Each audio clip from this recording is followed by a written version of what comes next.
Number 3, I believe this because this is how I live my life, which is you were given a gift of life and that you owe it to yourself to pursue your highest passion. Most of us are living the unfulfilled dreams of a parent. We went to a school because that parent didn't get into that school, or we got an education because they didn't have one, or we're doing this job because they lived in poverty. So oftentimes what we're doing is we're just, as parents, correcting the sins of our past, and we're forcing, sometimes unconsciously, these dreams onto our children. But the way I look at it is, you had your shot, and this is what you did with your life. So with your own children, do no harm. Children are perfect. They're innocent. They're beautiful. Let them be their own person. It's not going to be an easy thing for you to witness, but it's very important for their personal development. Chris, you're very welcome to the ScaleX Insider podcast. I'm really excited to be speaking with you today. Thanks for having me, Brendan. Oh, you're very, very welcome. You know, we've been chatting off air. Our vision is to inspire, connect, and enable millions of ambitious leaders of small and medium-sized enterprises to scale with purpose. So, Chris, I opened the show with this question to all of my guests. What does scaling with purpose mean to you? Well, I kind of look at those two ideas and put them together in my mind. First is, I think when we build a business, it's initially just to make money, but that's a hollow pursuit. And I think there's something much deeper. Like, we're all in business to transform the world, to make it a little bit better. And I think that's what drives most well-intentioned entrepreneurs. So I think for a period, it's pretty natural for people to just try to build a business to say, I can do it, and to get what it is that you need, which is to make money, to support an idea or a dream or the ones that you love. But beyond that, you have to dig a little bit deeper. And I've gone through that journey myself to find, like, what is it I'm trying to do beyond the pursuit of money? And that is to make a meaningful impact on the lives of people through the power of education. So that becomes the mission. The scaling part is quite difficult, actually. But, I think it's important to figure out the business and the mission before you try to scale. I see so many entrepreneurs failing because they're pouring gasoline on something that doesn't work. And inevitably, sometimes it creates a toxic culture. It creates a dysfunctional work environment. And it's just you keeping up with the machine. And sometimes you think you start the company and you run it, but then the company runs you. Hear, hear. That is so profound. Wise words from a very young guy. And I think you probably hold the accolade of being the coolest guest we've ever had. And that's against the backdrop of some very strong company, yeah. Mr. Stephen Bartlett, Wim Hof. You're very, very much on brand, and you speak about the importance of purpose and vision. And I love your vision to teach 1 billion people to make a living doing what they love. What is it about your own journey that makes that really important to you? Okay, as a first-generation immigrant refugee from Vietnam, we fled Vietnam in 1975, came to the United States. We could have landed a lot of different places, but we landed here. And my parents really, as fairly typical Asian American parents, wanted to instill in us the value of education. But as a young person growing up in America, kind of feeling disconnected from the culture, I'm like, what are these old people talking about? Like, I want to have fun. Like, I want to hang out with my American friends and do what they do. And they're not taking school as seriously. And so I get into a little bit of trouble here and there. My grades are above average, but not great. And the options for me to go to the universities that have a name recognition were fairly limited. I applied to 3 universities, got rejected out of all 3.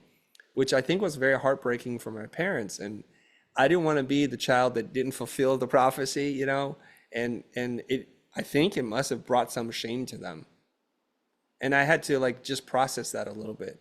I'm going to fast forward the rest, which is I eventually do get into a good university, but it was for design, not for things that they cared about. And I have been able to achieve things beyond my wildest expectations. Got to work with really big brands, make more money, and to be able to buy a house 5 years out of school was just something that unthinkable to me. And I keep thinking about this. We were poor refugees from Vietnam that came to a country that welcomed us in. It wasn't a perfect country, but they welcomed us in. And the structure of this country was such that with the right mix of talent, right place, right time, hard work, and education, you can make yourself into anything you want. I believe that. I believe in that American dream. And so now I kind of think, And there's an expression I heard from former President Obama saying something like, when you get to the top, it's your duty to send the elevator back down. And I think that's because courtesy and consideration and just being grateful for what you've gotten and just think about like how you can serve other people. And so that's why that mission means so much to me. Oh, that's so beautiful.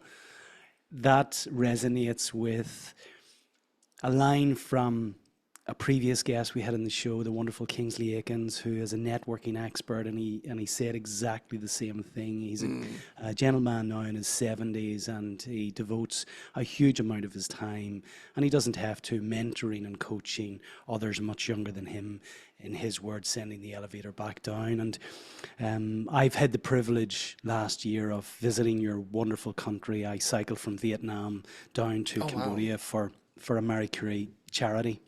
And your people are incredible, really beautiful, really, really humble, servant orientated, and just so welcoming to us at the time. And I'm delighted that you've been able to fulfill your dream in the US. You've mentioned you've had the real privilege of working with some incredible brands. I mean, you're a branding expert. There are many things that I want to touch on today, given your expertise. The loud introvert. So Yes. I want to start right at grassroots here, because many small and medium-sized business leaders will not necessarily understand truly what a brand actually is. And certainly when I was scaling our previous business, I thought branding was the same as marketing, didn't Right. fully understand the distinction, and kind of mashed it all up together. So let's get back to kind of the base level here. Yeah. What is a brand or branding, Okay. and why is it important for small and medium-sized business owners to even think about a brand, given all of the other priorities they have? Okay. I'm going to chain together a bunch of different ideas that I've cobbled together from some very inspirational people who've thought about this stuff.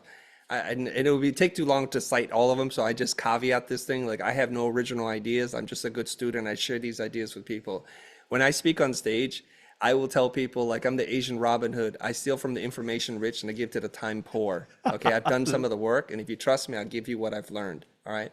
So the first idea is this idea that a product without a story is a commodity. So when we look at anything and we're like, oh, it's a calculator, then we will just buy that calculator at the lowest price possible. We're not thinking about anything. It doesn't send us, we don't feel like we're joining a community.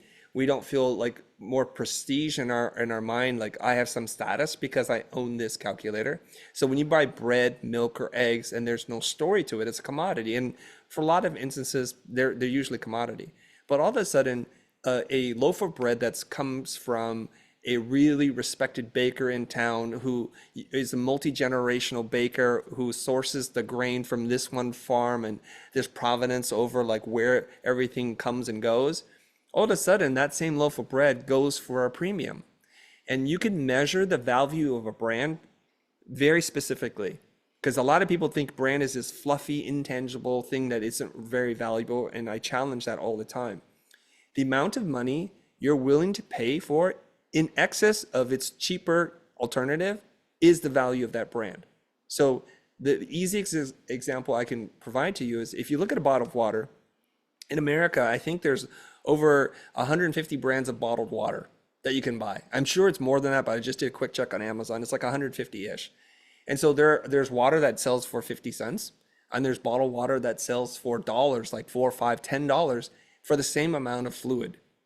So the brand that can sell it for $10 commands a $9.50 brand over the cheapest alternative. And you ask yourself, well, why would anybody pay more for something, right? And it's because we are complicit in the narrative and we buy into the idea. Seth Godin writes about this.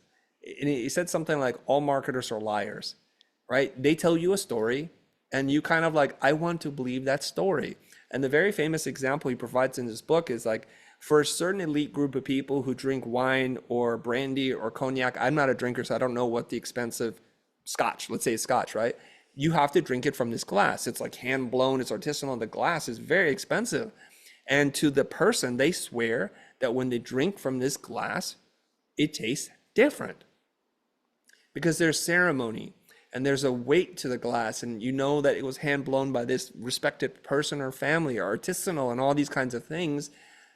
And then you lie to yourself that it tastes better. We know scientifically there is no difference. Glass is glass is glass.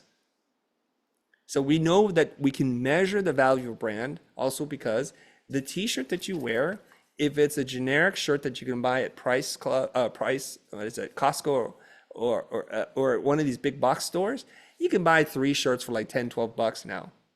But Nike puts their logo on the exact same shirt, and that shirt now sells for $20, $30, maybe even more. It's got a signature version of it that goes for even more, and then people wait in line. That's the value of your brand. So we covered a couple things. A product or a service without a story is a commodity. The value of a brand can actually be measured in dollars and cents relative to its cheapest alternative. There's a couple other things. A brand needs to be different. That's the simplest way to explain it, right? Because same means commodity. Different means there's something about it. And what is different about it? Well, the shape is different. So that's a story we tell ourselves.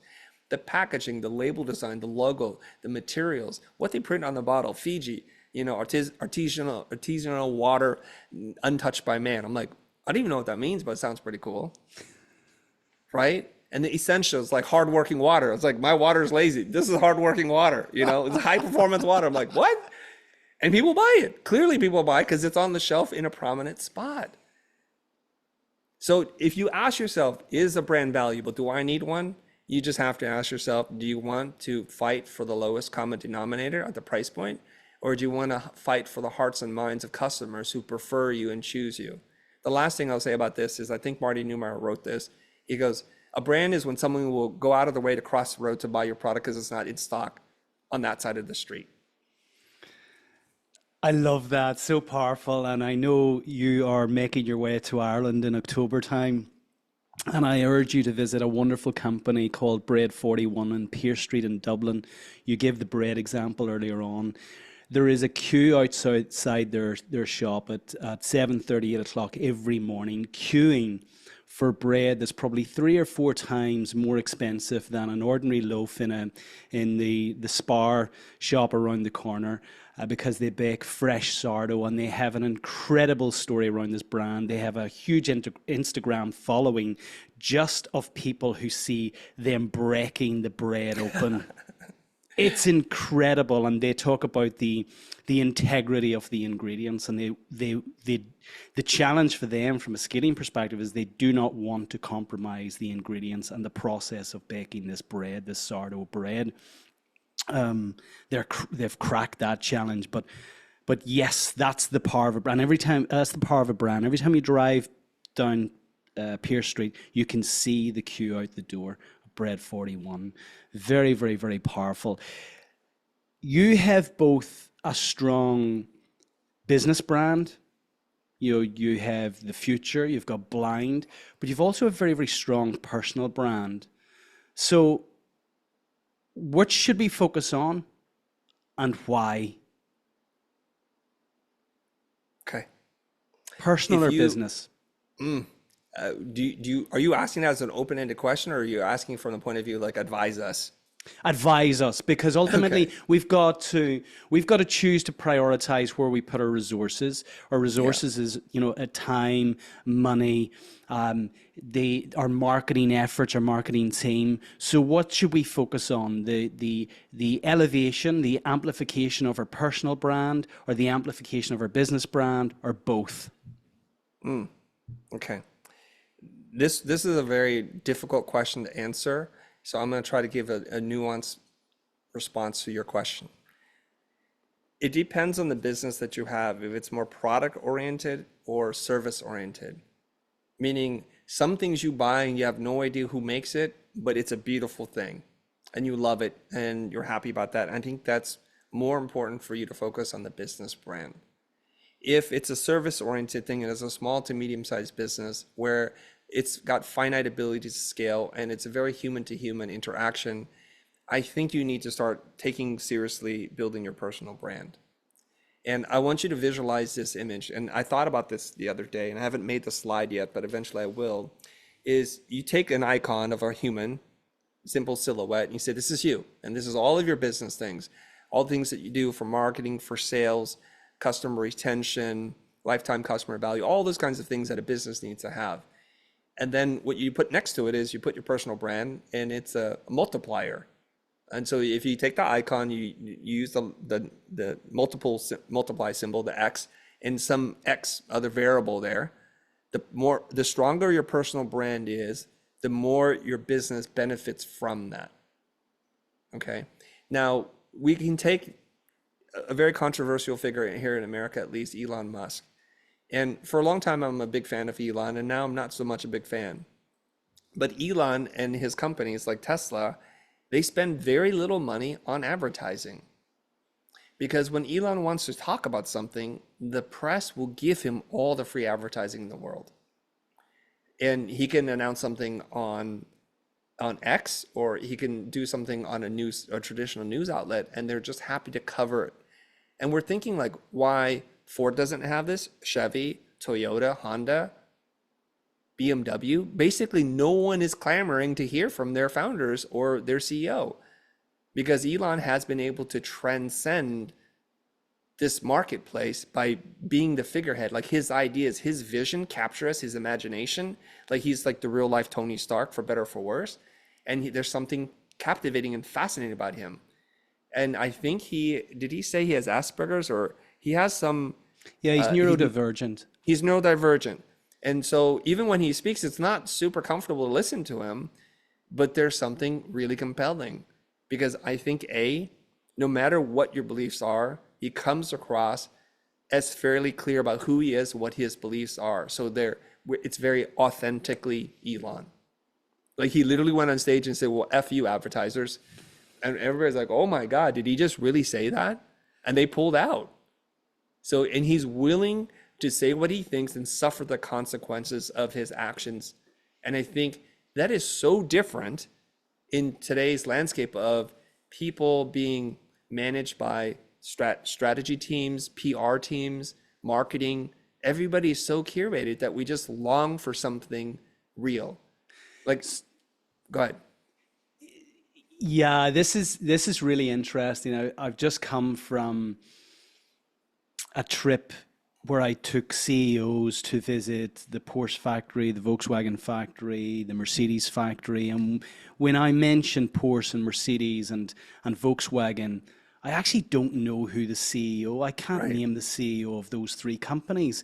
But mention Tesla and we immediately know it's Elon Musk. Mention Apple and we immediately associate Apple with Steve Jobs. Mention Amazon, we immediately associate Amazon with Jeff Bezos. So what I'm hearing from you, Chris, is we must have a business brand, but actually we get a multiplier when the leader of those businesses actually stand for something. Now, we can agree with that or not agree with it, but at least they're standing for something. And you get this force multiplier in terms of the overall brand. Is that correct? Yes. And in the US, the political climate is a little crazy right now. It's very polarizing. And there's one candidate in particular who is supposedly speaking his mind that becomes so refreshing amongst every politician who can never seem to give you a straight answer to anything. And you don't even have to agree with what this person says, but you're like, at least I kind of sort of know that he's saying what he thinks in the moment. And I wish more people would just be brave enough, courageous enough to be 100% authentically themselves. And when you are, the fears that you have that people run away are unfounded. What you'll find is people will really fight for you at that point. The level of enthusiasm, the loyalty, and the enrollment of this kind of tribalism happens because you stand for something. They become lightning rods, and it's very important. I love that. And there's an insight in the context of scaling. I always say growing is doing more of the same, scaling is doing different, but I never associated it in the context of the brand. So what we're saying is there's so many brands out there that are overly curated, they're sanitized, that those brands that are different for whatever reason but certainly a common thread is that we know who the leader is associated with that brand. Am I picking that up correctly? Yeah, there's a couple other tests that we can apply, which will give you greater clarity on this, I believe. Now, I don't know Steve Jobs, I never met him, but I know of his reputation. He's not a very nice guy. He famously fired someone who got in an elevator and had small talk with them. And then he said, "Who is that? Fire them." And it's like, wow, that was that kid's highlight, to be able to be in the same elevator as Steve, not realizing, like, he didn't know who he was. So he's like, "You don't contribute, I'm going to fire you." And he was ruthless in eliminating whole teams and products because he needed to do something that and he had a vision in his mind. So we don't celebrate Steve for being a jerk, because he probably was one. And for a period in time, he'd even bathe regularly, so he smelled bad. So there's all these things. But what we're drawn to is, like, we know who he is, and he's got a vision for the future, and someone that is that clear and comfortable with themselves, because it's so different. It's very, very attractive. And we talk about this magnetism that some people have, where they seem to draw people to them. And I think this is something that is so natural to us, but at the same time feels so foreign, because we have so few examples to model ourselves after, that it becomes an anomaly versus the norm. Like, how easy is it just to be you, but yet so few people are just themselves? I'm going to pick up on this towards the end, because undergirding this, I feel, is the psyche of the leader, the willingness to get uncomfortable with getting comfortable with being uncomfortable, with stepping out, even though we know and we can intellectualize that we follow people who are different. I mentioned at the outset, we'd Wim Hof on the show, a number of weeks ago. I'm a Wim Hof method instructor.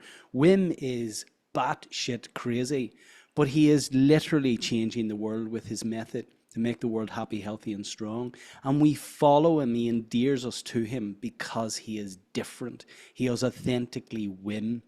And when we think of the people that we follow, they're all people who stand for something, who do something differently. We know that, we can intellectualize that, but for some reason we stop short at just crossing the line. So I want to pick up on that at the end, Chris, because this is an important part of the message here. So we can intellectualize that. Following on, so how do we build a brand? Now we're not talking about, you're not consulting to the big corporates here. We're talking to the small and medium-sized business leaders who have so many other priorities. What are the fundamentals of building a brand? You mentioned attaching a story to your product. What else is fundamental? Is the question for how to build a business brand or a personal brand? They're a little bit different. Let's build the business brand, and then, as I see it, and I'm hearing you, we're adding the personal brand as the multiplier. So let's take the business brand first, and then we'll add the elements of the personal brand. And what we've got now is this brand equation in terms of maximizing your brand potential. Okay, wonderful. There are definite overlaps and some very divergent concepts. And so hopefully we won't confuse the audience here. When you started your business, and all businesses, relatively speaking, start small. The small could be a $100 million investment, or small could be $10. It doesn't really matter. Every large business started as a small business. Yeah, at least in concept, right?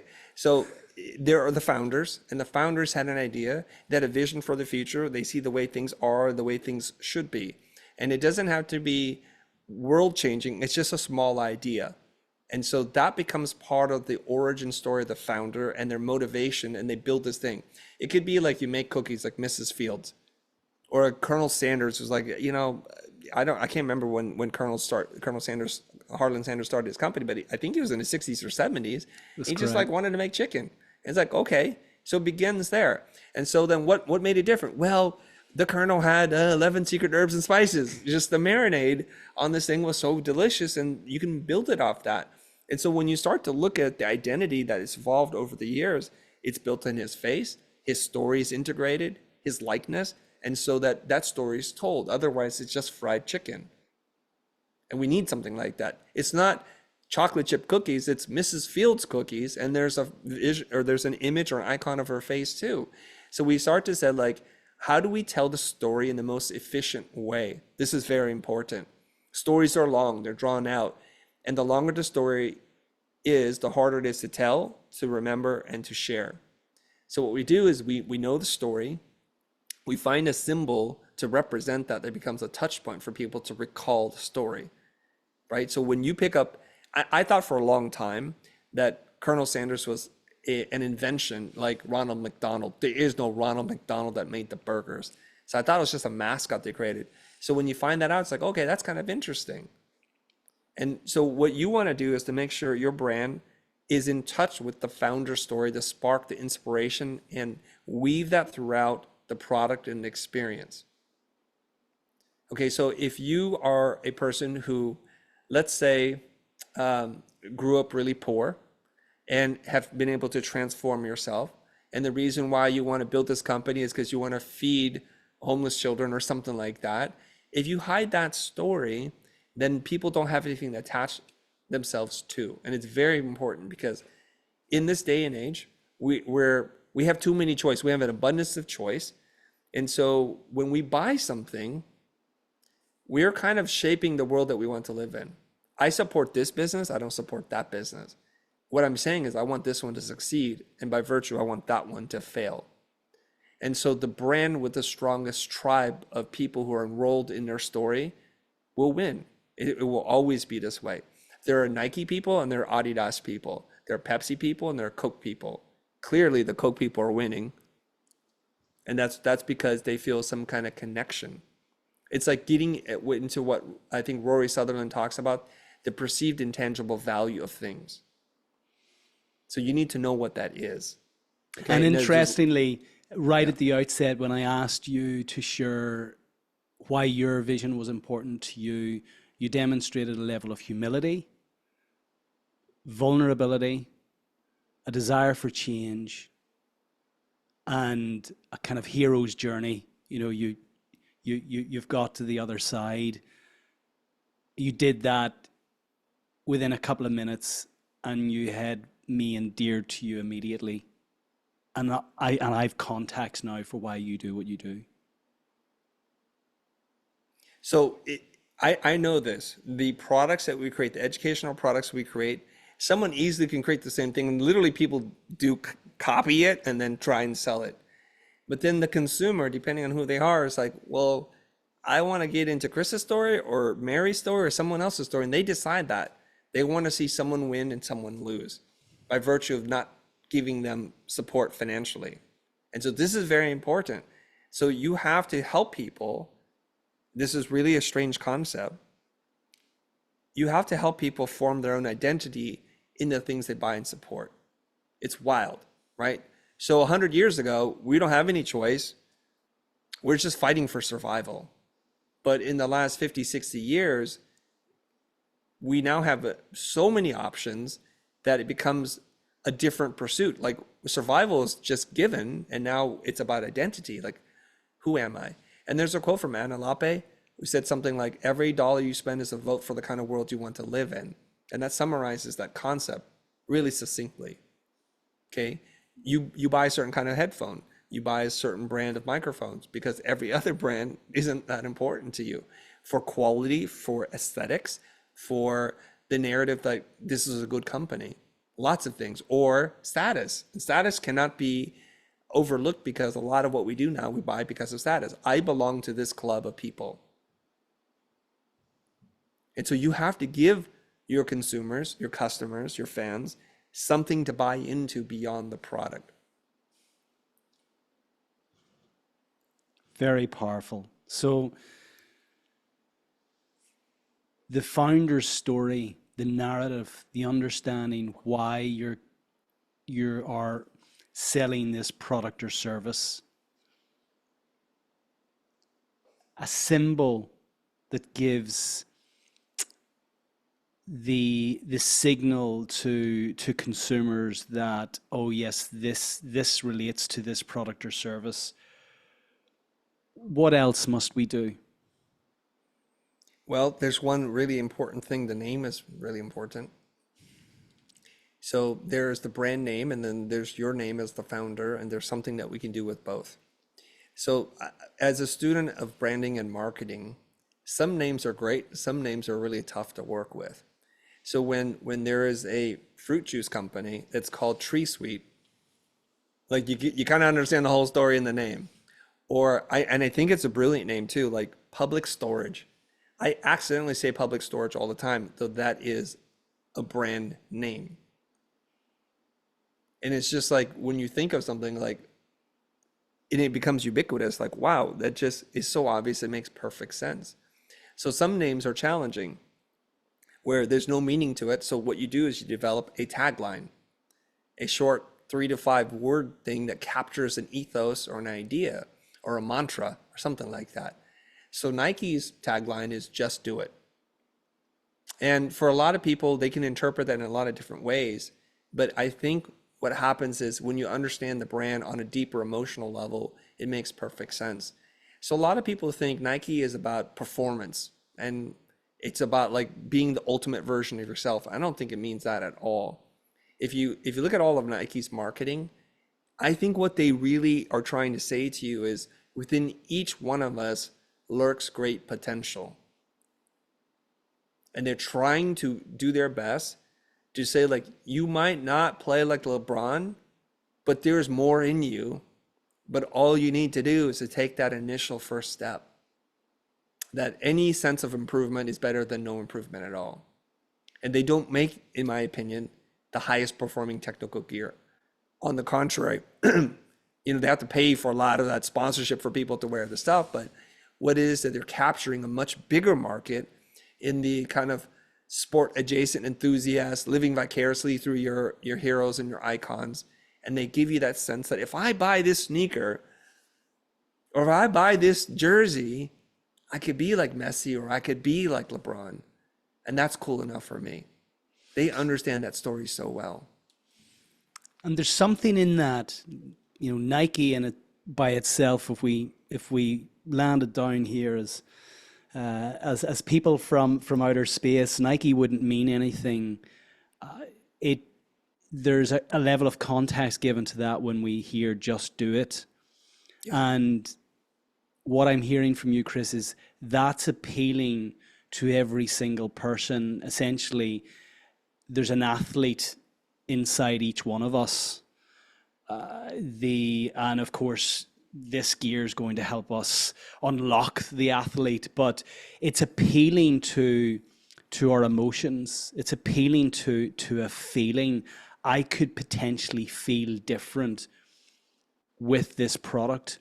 How important is that creating something that's emotive in the context of a brand? And I'm going to add to that, is that only relevant from a B2C perspective, or is that also relevant in a B2B?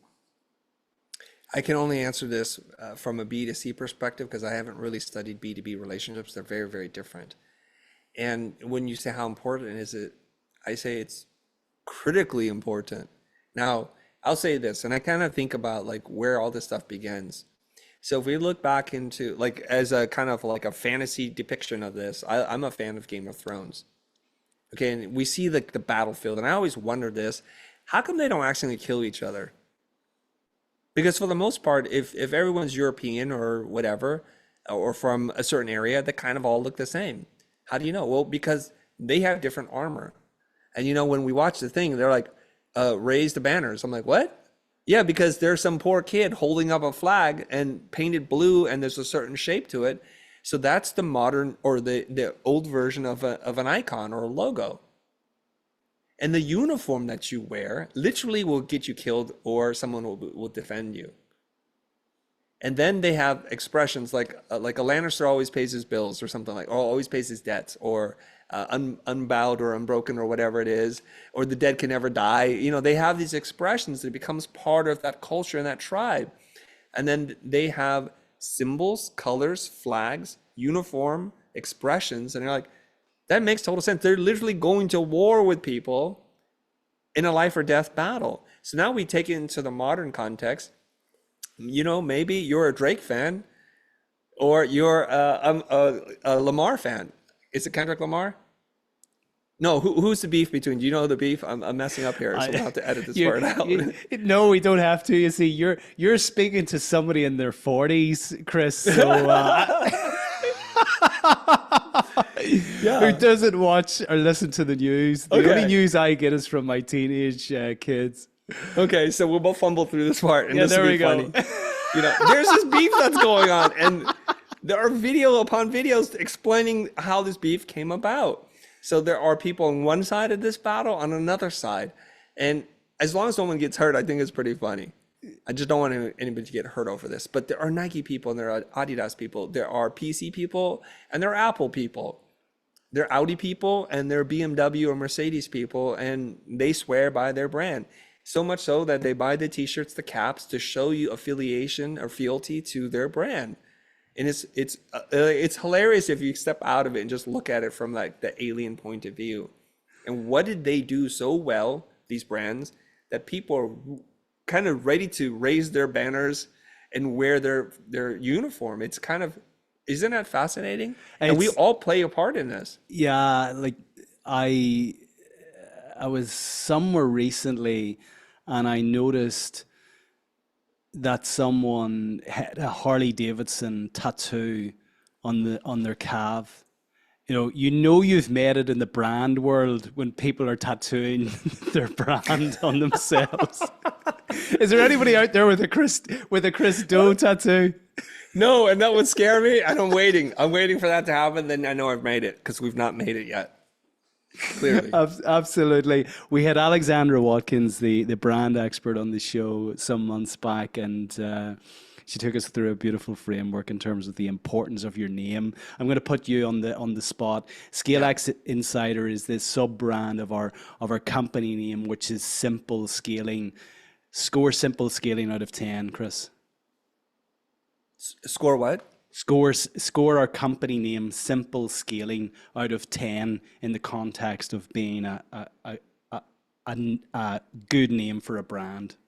I think it's a very strong name. I would give it like an 8.5. What would make it a 9.5? Shoot, now that's beyond my pay grade right now. I don't know. You put me on the spot, so I'm like, it's a good name because I get a sense of what it does and what you're about. But a name is not supposed to do it all. It's just the first introduction. It's a very important one. Now, I want to parallel something here. So a name for a company is something you can fabricate. And you need to come up with something that can be trademarked and registered for protecting the IP and everything that you do. And so that all this goodwill that you create in the world can be identified as what you do versus a competitor. It's very important. But then your parents gave you a name and you're kind of stuck with that on the personal brand. So what do?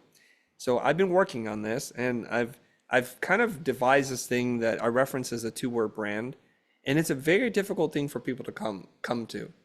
But I figured out an easier way to come to this. So the reason why at the intro you said, Chris, you're a loud introvert. And for a lot of people, like, huh? What does that mean? But it does create an impression in your mind, and that's all it needs to do for me. And then sometimes people say, well, what does that mean? And I get to tell the story. So it doesn't feel like I'm leading the conversation. I'm filling someone's curiosity with the story. And that's cool. So I would tell people, figure out what your two-word brand, juxtapose two words together and figure out how they tell part of your story. It doesn't describe what you do because what you do changes over time. It describes who you are, an essence of who you are. And it needs to have some component of vulnerability in there. Otherwise, it just feels like you're inventing things as a marketing ploy. Okay? But it becomes very difficult. I've worked with people on this, and they'll work on this for months, sometimes years, and not come up with anything. But here's the thing. If I said to you, and you didn't know anything about this person at all, but I think you do. If I said Conor McGregor, and you don't know this person, you're like, what do you know? You might say, sounds Irish to me, sounds like a man. Beyond that, we don't know. But when he's introduced in the ring, he's known and introduced as the notorious Conor McGregor. So I look at the world of fighting, boxing, mixed martial arts, and the ones who do this really well in professional wrestling, they create a story with just a nickname. So here's where you can keep your birth name, add something in there in between, before and after, in the middle, whatever, and it starts to create a narrative. Rowdy Ronda Rousey, and there's so many. Jake the Problem Child, like what? So that invites us to think like they understand their character, their persona, their ethos, and it's kind of very important for us to start to figure that out. So coming up with a nickname for yourself is much, much easier than trying to figure out your two-word brand. It's a clue as to where it needs to go.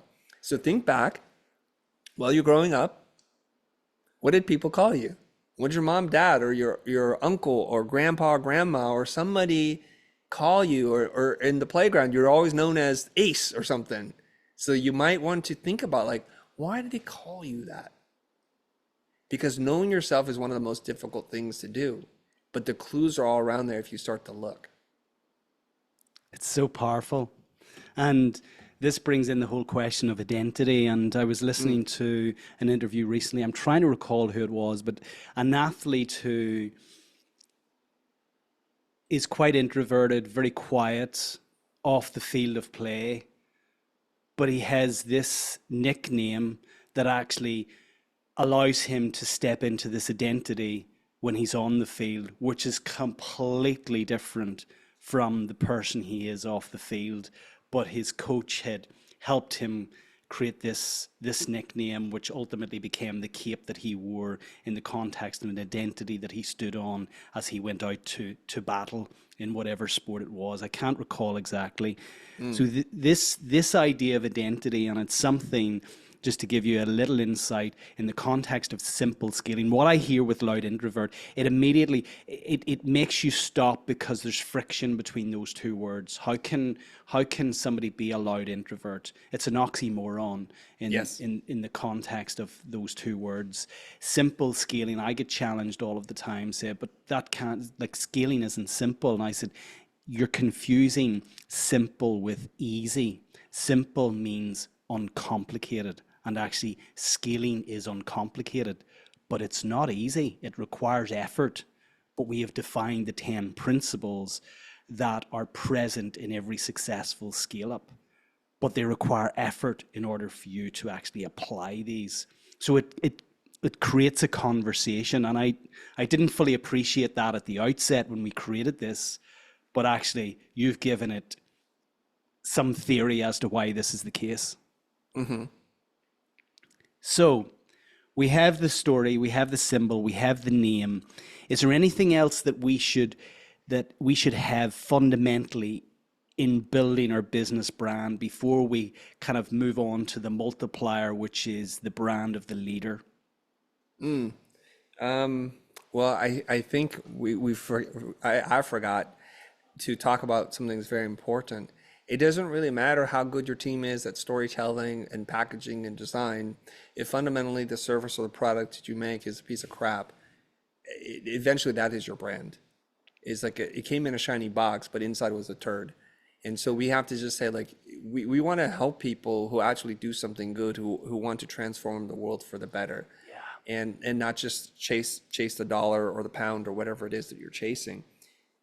So that foundation has to be there. And I'm glad you called that out, because what we say is if you have a wonderful product or service, then you have an obligation to scale. And what we're helping our listeners to do here in the context of them having a wonderful product or service is actually bringing that to a much wider audience so that they can amplify their impact in the world. I'm glad you called that out, Chris. Now what you want to do is you want to work on the packaging, the user experience, and how it transforms all the touch points. This is really, really critical. So you mentioned Harley Davidson before, and Harley Davidson has this association with rebel outlaws, for people that want to be cowboys, right? And they're loud, brash motorcycles, and you imagine the people who ride them have leather jackets, tattoos, or like big hulking people, when in fact I think they sell more of them to lawyers than these types of people. But that's the image, and that's what you buy into. So when you pull up to the Harley Davidson store, the flagship store, it doesn't say no parking. It says something different. It says don't even think about it. And that's the kind of thing where the voice of the brand transforms every consumer touch point. And when you walk by, you kind of nod your head like, yep, that's kind of right. And I was eating at a motorcycle club that's a UK brand that started or opened one in LA 2 years ago. And I walk in and they have a tattoo parlor built into this meeting space with like a bar and a restaurant. And they have a barber shop. And it said something like, I can't remember, but it says like spare parts. And instead of describing a haircut or a shave, they describe it in kind of like motorcycle part language. And I love that. It's like somebody has really thought through this entire experience. And when you walk in, it's like these old tufted kind of Chesterfield couches of leather. And it's like, yeah, this feels right to me. I don't ride a motorcycle, but I feel like I'm in the right place. And the people that are part of the culture say like, this is an authentic thing. And we ran into the owner's name is Dutch. And Dutch was like talking about motorcycles, like only someone who's deeply involved in this would talk about. I'm like, that's cool. Everything feels like it checks out here. Brilliant. Yeah, Dutch seems apt. He wasn't called Brendan.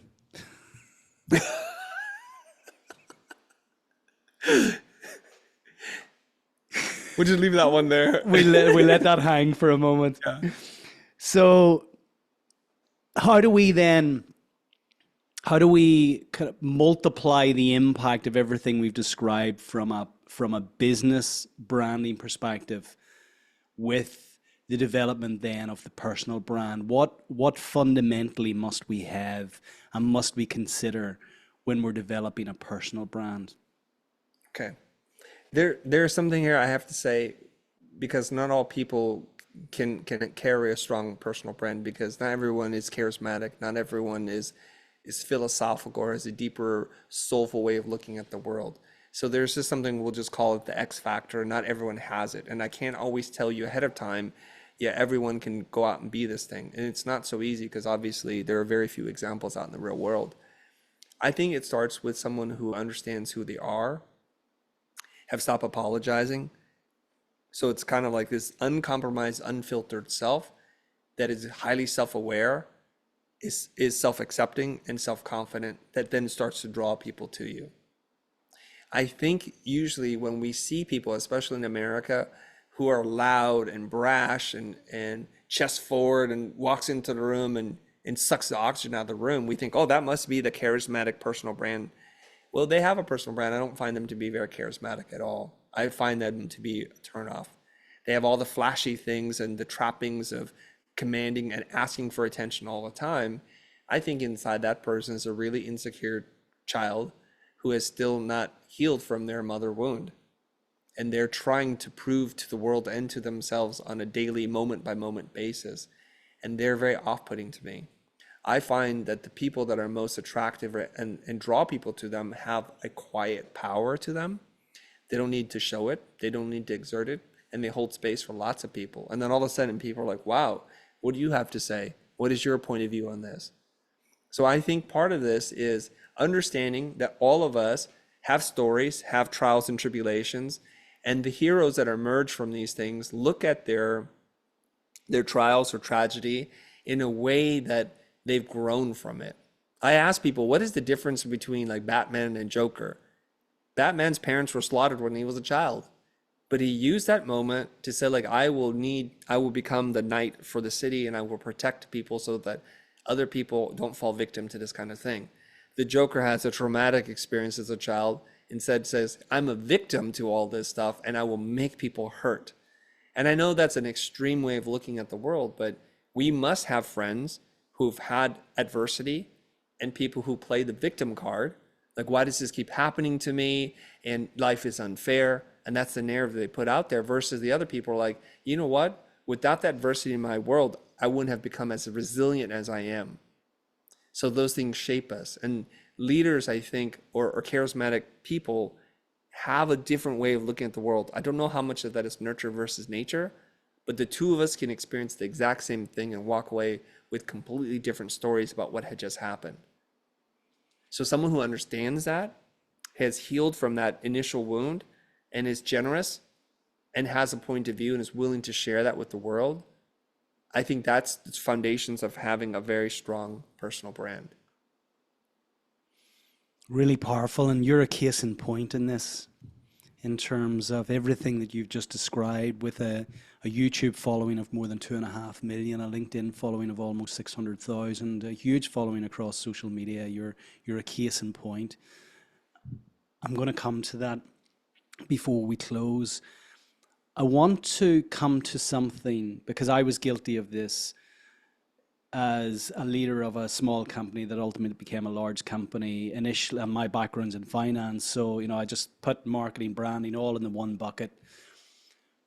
What is marketing, and how do we ensure that our marketing is effective? How will we know when our marketing is effective? I think the question would have been easier to answer 30 years ago, but the lines between branding and marketing are super blurry to me right now. And rather than us get into like silos and fiefdoms, like this is branding, this is marketing, I think if we look at it, like zoom out and take the 30,000-foot view, we say that a brand is about the intentional creation of the story, or the telling of the story. I shouldn't say creation, the telling of the story, and creating a consistent experience. So when people actually come in contact with your product or service, it is what you say it to be. And the marketing part of it is just getting the word out. Now, what's real interesting, I was talking to my buddy Rod yesterday. He goes, the whole music industry has completely changed, right? The songs are marketing. And what the band does to make money is, it's kind of strange, the live experience and the merch. So you write songs, then that's not where you really make the money. Now, some bands will make money from writing the songs, but that's how you build an audience, a fan following. So that's what we would consider marketing today. Now, traditionally, that doesn't seem to make sense. That's content. But that's where the game has completely changed, because now we have the ability to speak directly to our consumers, our friends, our fans, our community, and there aren't too many barriers to that. So that changes the dynamic of the game. And fortunately, these older industries have not adapted to this at all. So marketing feels like we're going to take out an ad, we're going to boost a post, we're going to do click funnels, we're going to create an awareness campaign, we're going to do a publicity stunt. But I think all that has changed, because now a young person who's writing a song doesn't need a label anymore, doesn't need a big PR team. They get on TikTok, they're like, oh, I have this idea for a song, it sounds like this. And what if I added this, and then we did this, and it would then sound like that? And that's Charlie Puth, right? It's like, wow, he created the song right before our eyes, and he builds up his audience, and the next thing you know, he's selling out concerts. So what do us midlifers do who are leading SMEs, and we're trying to get noticed amongst all of the noise out there, and a much younger generation who understand the game here across social media? What do we do? Yeah. I'm going to give you a couple ideas that I got from reading Seth Godin's books, because his ideas really resonate with me. He says that marketing is when people raise their hand to volunteer to participate in a long-term marketing campaign of increasing value. So, okay, how do we do this? So if I'm trying to get people excited about what it is I do, I have to think of, how do I help this person achieve their goals? Okay, what is it that they need help with? And if I create a product, a guide, a study, a report, a tool, I say, well, you know what? We've noticed that people in the baking business, the 3 ways that you fail as a baker is this. And we put that content out there. Unfiltered, it's not blocked by access, it's not like the small, it's like a really high quality piece of content. And then you can say something like, in fact, actually, we just finished writing 7 more reasons why people fail in the baking business. And if you want to get that, let me know, raise your hand. And there's lots of ways that the market can signal to us interest in our product or service. And then they say, okay, great. Now go to this place, I will give you this, and now we can begin the relationship. Would it be okay if we stayed in touch with you, if we come up with new recipes or innovative tools or business, or not business, new tools or products that might help your business grow? Then they're naturally, of course. So what happens is, this is the important part in terms of marketing, is it has to be of increasing value over time. So what we need to do is we need to sit down and map this thing out. And we're creating a curriculum, much like in the educational use of the word curriculum. So we don't want to give someone the PhD on day one. We want to do an intro 101 course. And there's a way to move forward. And each level, there's some new levels of commitment. As the value increases, the commitment from the audience becomes monetary at some point. At first, it's just their time and their attention. Or share this post, or tell 2 people. And they'll do that naturally, even without your prompting, if what you give is so valuable that they feel the need to reciprocate. This is critical. When people talk about, hey, you want to grow an audience, make high quality content. There's a very simple way to determine what high quality content is. Would someone pay to receive this? The higher the value that they would pay to receive this is what we would determine as high quality content. So a lot of people are just pumping out generic pieces of information without a point of view, that it's just really worthless. So your high value content isn't valuable at all. That's why no one shows up, no one comments, no one shares, no one saves, because it's not very valuable. You have to put your best stuff out there. And AI, of course, contorts this even further, because anyone can put out any content on anything very, very, very quickly.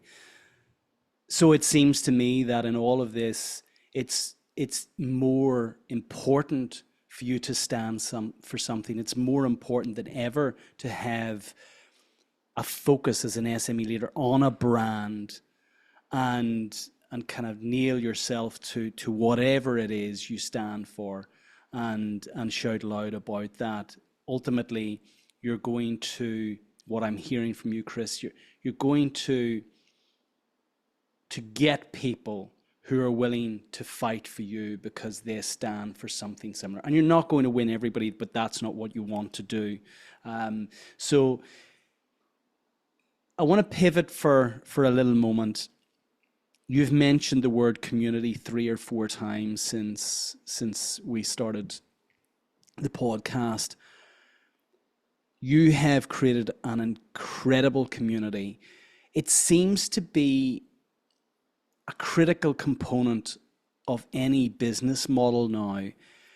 What's your feeling? What's your opinion on the importance of actually building community? It just seems to be the buzzword now.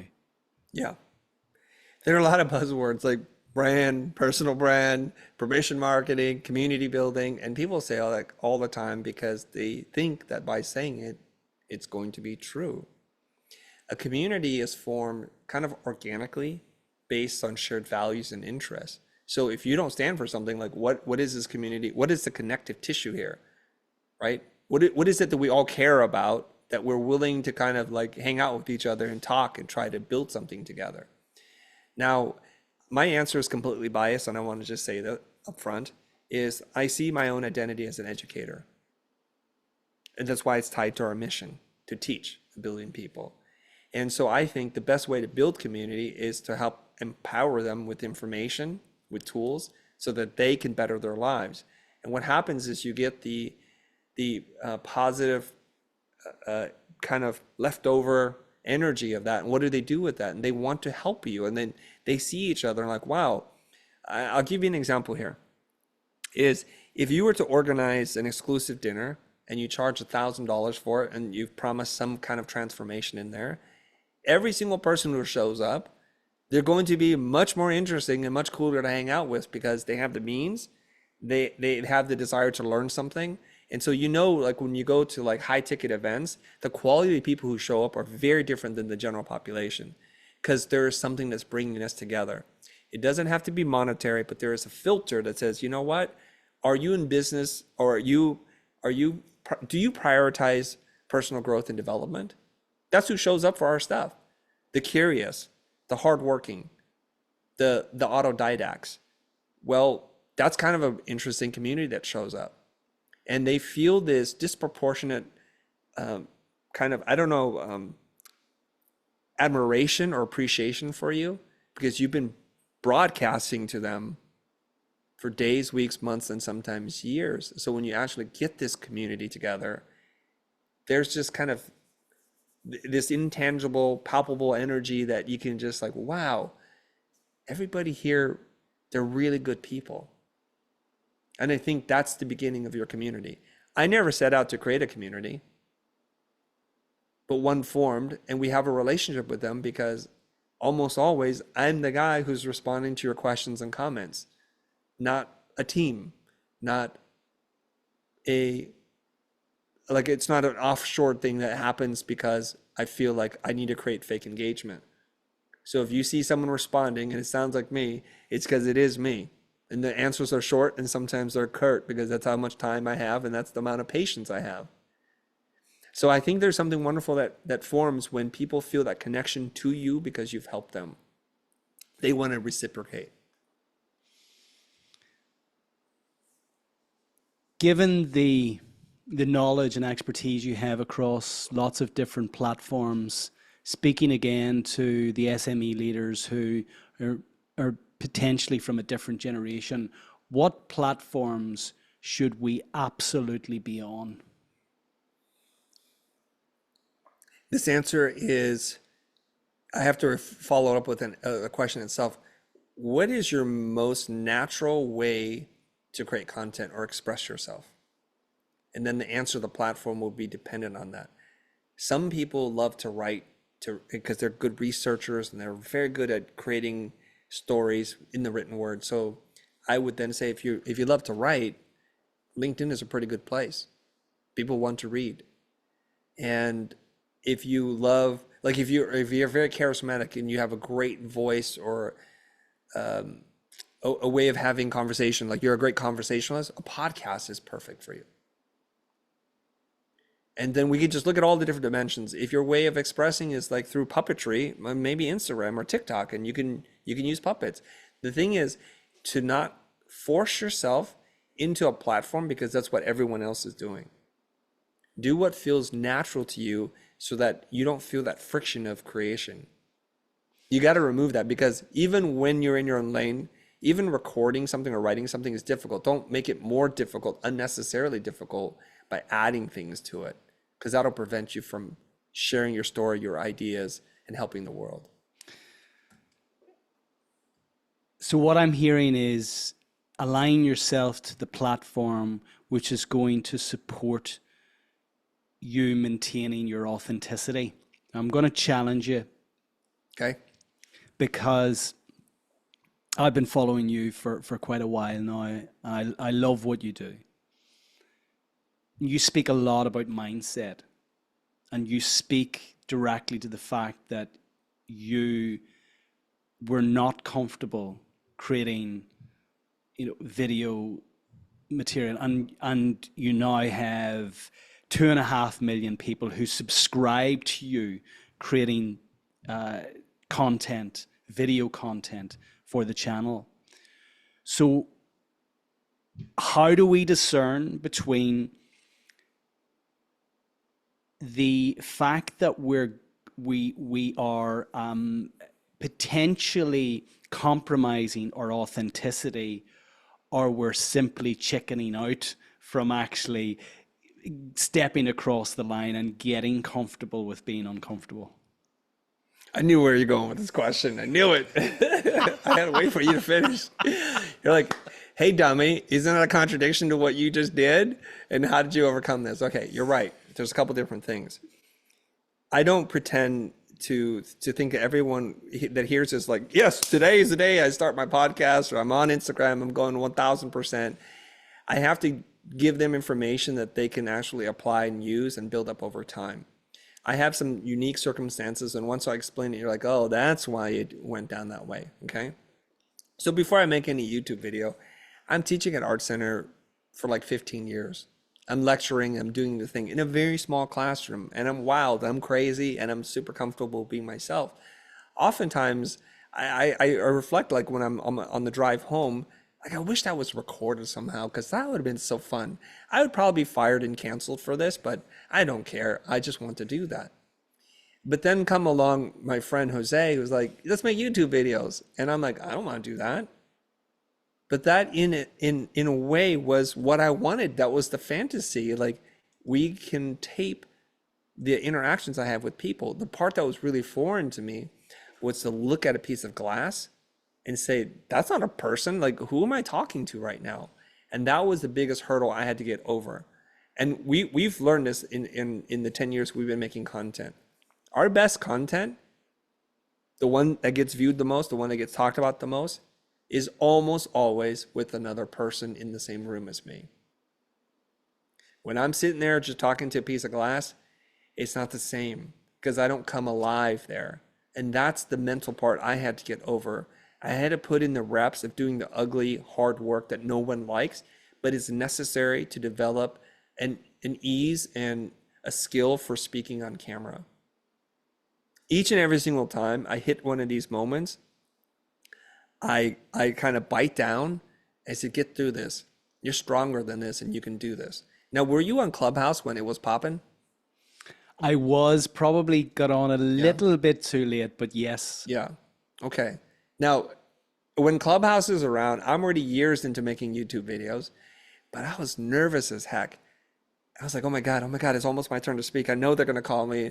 And I had this crazy like energy that I was like, oh my God, you got to regulate your breathing. And I think Clubhouse, like YouTube, really helped me to become a better speaker and communicator because in real time, you have to string together thoughts in conversations that you cannot prepare for. And so I think it started to separate folks really fast because people would get on and they would ramble on stuff, be inarticulate, have no point of view, have no actionable steps for people to take. I'm like, there's a reason why no one's in this room. And so each and every single time, I think what happens is we rise to a certain level and our world expands to meet us there. And it's really cool when it happens. So I'm going to guess that most of your audience is still in the thinking contemplative stage of making content. So I say to them, however you most naturally express yourself, start there. You'll build some momentum and then expand the circle. You're going to have to get out of your comfort zone eventually. So the next step is for the writer to read your words. Like, I hate the sound of my voice. That's okay. Everyone does. And then read your words to camera. And now read your words to an audience. It's just escalation of the game, but we have to get started first. I interviewed Rob Dial recently, the mindset mentor, and he shared something with me his mentor said, which resonates with what you're saying now, Chris, which is get off yourself and get on to your purpose. So it's ultimately asking the question, will this content, will me doing this podcast, will me standing up in front of this group of people, will me doing this keynote actually bring me closer to my goals or further away from my goals? And ultimately, if you're feeling discomfort, asking that question, will this bring me closer to my goal, I think provides profound insight as to whether you should take that step or not. Just on that note, before we move into the close, what are some of the non-negotiables for you in terms of your mindset and continuing to maintain a really robust mindset? Can you give me an example of what a non-negotiable is for a mindset thing? So let's say every morning, before I open my laptop, I take 1 hour to myself. I go for a walk in the woods. I journal, and I've been doing that for the last 3 years, and I will not give that up. I don't care where I'm traveling, but I must always get that first hour in the morning.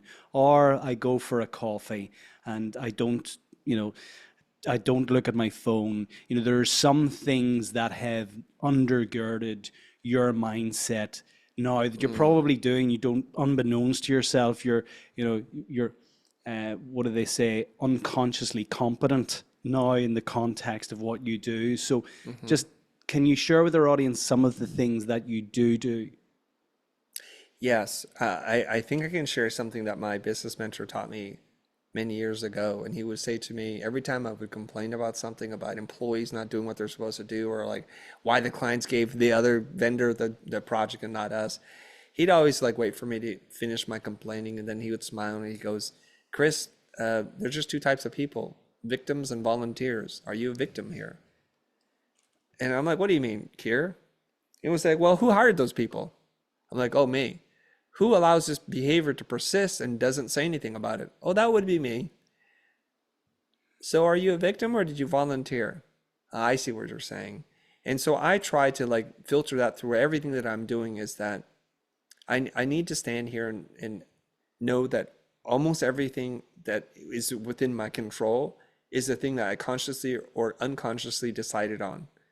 And so if somebody crosses a boundary with me, I don't say anything, and later I get resentful at them, I'm like, whoa, hold on. You created this situation because you didn't establish a boundary. And as a person who is shy, socially awkward, introverted, is a middle child, so I'm a caretaker, classic caretaker, I have to consistently check in with myself. Am I playing the victim card here? Because that disgusts me, right? I don't want to have victim mindset. Everything happens because a decision was made in the past that I'm going to pay for now. So I'll give you the really strong example here. Years ago, we had a falling out with our sales rep. And so she quit. She said, oh, I didn't realize you were interviewing other sales reps, so I'm done with you guys. And I went, okay, that's fine. That works out for everybody. And then, unbeknownst to me, our contract with the sales rep renews every year automatically. So she disappears for a couple of months, and then she calls us up in January or whatever and says, hey, so what kind of jobs are we doing? I'm like, what are we talking about? You quit. It's done. She goes, read your contract. And I was just beyond myself. I'm like, oh my God. And I told my executive producer, where's that contract? Get it out. And she was pretty smug about it. And she knew exactly what she was doing. And she goes, you know, in fact, I haven't seen any checks coming. I'm like, because you weren't working. She goes, read your contract. Whether I work or not, every project that comes into my territory, you pay me my percentage. If you want to get out of this contract, I need to audit all your books. And we're just flabbergasted. And I was thinking, I'm going to call my attorney and let loose the hounds of hell. That's what I have an attorney for. You know what my attorney said to me? He goes, Chris, I hate to say this, but this is going to shorten your life.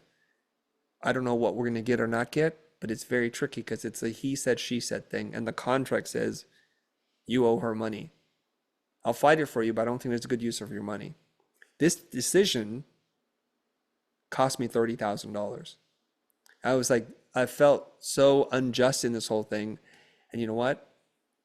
I just talked it up as, you know, I volunteered for this.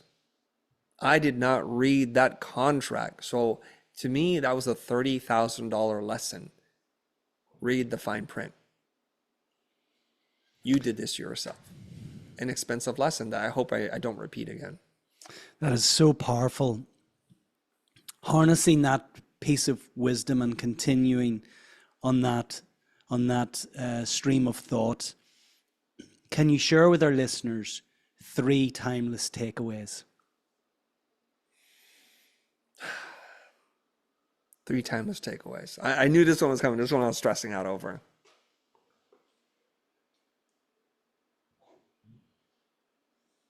Number 1 is something that my dad told me, which is your life is long, your time to make it is short. Don't take the work and spread it out across the rest of your life, because it'll take the rest of your life to realize your dreams and your goals. If you can condense it and focus for a period of time, you'll get to where you want to go so that you can enjoy the rest of your life. And this is about doing the hard work now, the work that no one wants to do. And because no one will do it, when you achieve this, it'll be rare, and rare things are valuable. So he taught me this idea of like delayed gratification, you know, understanding that do the hard work now, and then you get to enjoy everything after that. Number 2, I think we have to constantly remind ourselves to be 1000% present, that we're often using our memory to live in the past, or our imagination to create a future that has not existed. And there's some argument as to those are just fabrications anyways. The only thing you have is the now, to be here right now. So I don't take it for granted that when I get on a plane, that the plane's going to land. So one of my habits is when I get on a plane, I send a text to two groups of people. One is to my mom to say, I'm on a plane, I'm going to someplace, I love you. And then I send a similar message to my family, which is my wife and my two boys. Dad's going on a trip. I love you guys. And the reason why I think about that is because should I die that day, I want the last thing for them to hear from me is that I love you and I'm thinking about you. And I do that just to ground myself. And that's a very important exercise that I have to do. And sometimes I space out. I'm like, oh my God, the plane's in the air. I forgot to send that message. And I just beat myself up because that could be the moment. And I want it to be as clear can be. My love is unconditional. It doesn't require you to do anything to deserve it. And it's boundless. I would lay down my life for them. And that's something that I want to know. And the incredible thing is when you live with purpose and love and generosity and you're clear, I think you walk a little bit taller. I think you feel a little lighter. And I think that's an important thing. Number 3, I believe this because this is how I live my life, which is you were given a gift of life and that you owe it to yourself to pursue your highest passion. Most of us are living the unfulfilled dreams of a parent.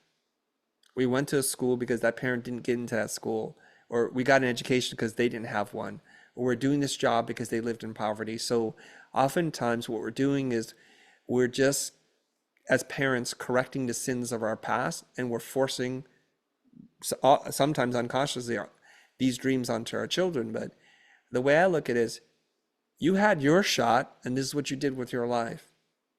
So with your own children, do no harm. Children are perfect.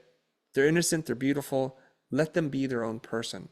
It's not going to be an easy thing for you to witness, but it's very important for their personal development. And one of the reasons why we started the Futur is to try to help people be more in alignment with their highest passion, because I think the world's a better place if we can do that. That when you know you're in your highest passion because it lights you up with joy, no one needs to remind you to do something. You don't run out of energy. In fact, you forget the passage of time. And I think that's a beautiful thing. And somebody asked this question before, like, what is the meaning of life? Just to enjoy the passage of time. So when you can do that while making a living doing that, I think you are achieving your truest potential. And I want to encourage everybody to do that.